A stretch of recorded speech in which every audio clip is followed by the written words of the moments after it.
देऊळगाव राजा नगरपालिकेची सर्वसाधारण सभा गुरुवारी नगराध्यक्ष माधुरी शिंपणे यांच्या अध्यक्षतेखाली पार पडली। सभेत शहर विकासाशी संबंधित 8 ठरावांना मंजुरी देण्यात आली। मात्र सभेपूर्वी विरोधी पक्षाच्या नगरसेवकांनी प्रशासनाच्या कार्यपद्धतीवर आक्षेप घेत नगर परिषदेच्या प्रवेशद्वारावर निषेध नोंदविला।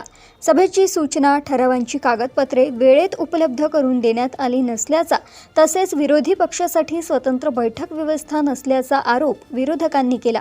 यामुळे कामकाजात अडथळे येत असल्याचे त्यांनी सांगितले। यावर मुख्याधिकाऱ्यांनी दिलगिरी व्यक्त करत भविष्यात अशा त्रुटी होणार नाहीत असे आश्वासन दिले।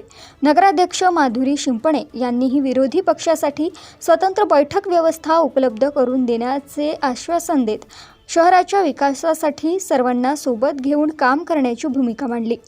आज दिनांक 23/7/2024 रोजी नगर परिषदेची सर्वसाधारण सभा असताना आम्हाला सभाची नोटीस पहिले सभाची नोटीस 3 दिवस अगोदर भेटली, नंतर 5 दिवस अगोदर आणि टिप्पणी आतापर्यंत आम्हाला नगर परिषदची सर्वसाधारण सभाची टिप्पणी कोणती भेटली नाही। दुसरा विषय, नगर परिषदमध्ये आमच्या विरोधी पक्षात 4 महिला नगरसेविका आहे।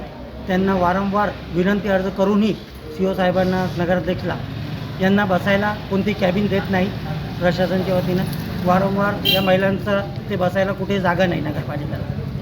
तिसरा विषय, आमच्या पत्रव्यवहाराला कोणतंही उत्तर देत नाही प्रशासन। कलेक्टरचे आदेश येऊन कलेक्टरनं यांना पत्र देऊनही माझ्याकडे त्याचे पत्र आहे कलेक्टरचे, त्यांना 10 दिवसाचे आत त्यांना पत्रव्यवहाराचे उत्तर देण्यात यावे। आतापर्यंत एक महिना उलटूनही हे प्रशासन आम्हाला कोणत्याही पत्राचं उत्तर देत नाही। इतका मगरुरीपणा या प्रशासनानं आलेला आहे की विरोधी नगरसेवकांना कोणतेही उत्तर देत नाही। तुम्ही बाहेर का बरं बसले? म्हणून आज या मीटिंग सुरू आहे, तुम्ही बाहेर का बरं बसले? आम्ही सर्वसाधारण मीटिंगला आम्ही सर्व विरोधी पक्षाचे नगरसेवक हे बहिष्कार टाकत आहे आणि आम्ही वापस जातो। जे काही आदरणीय पदाधिकाऱ्यांनी आरोप केलेला आहे की मुख्याधिकारी हा कोणत्याही विषयात विश्वासात घेणं हे मुख्याधिकाऱ्याचं काम नाही। त्यांचे कोणतेही काम असतील तर मुख्याधिकारी आणि इतर आमचे कर्मचारी करण्यास तत्पर आहोत।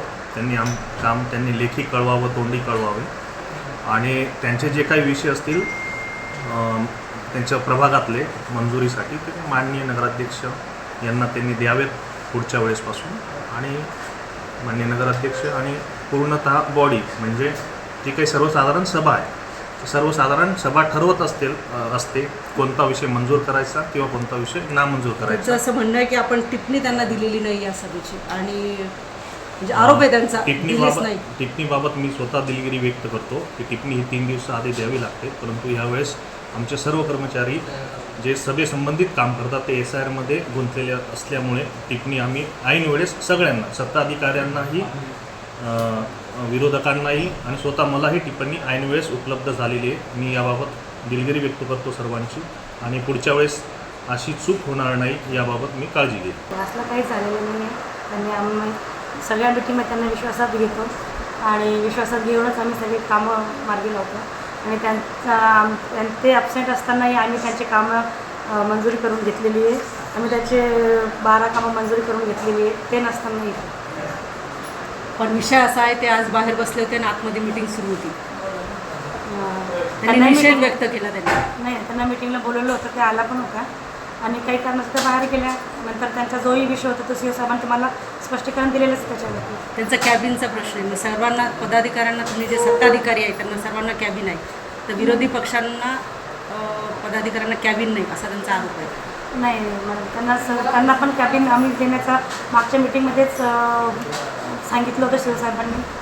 त्यांच्याबद्दल त्यांना बोलले त्यांना कॅबिन भेटायलाच पाहिजे, मलाही वाटतं आणि त्यांना कॅबिन देणार आहे, त्याचा काहीच विषय नाही। पण तुम्ही प्रत्येक वेळेस त्यांना विश्वासात घेतच नाही आणि असला काहीच प्रश्न नाही आहे असा त्यांचा आरोप आहे। आम्ही त्यांना नेहमी विश्वासात घेतो, विश्वासात घेऊन सगळी कामं करतो। देशोन्नतीसाठी सुषमा राऊत यांची रिपोर्ट।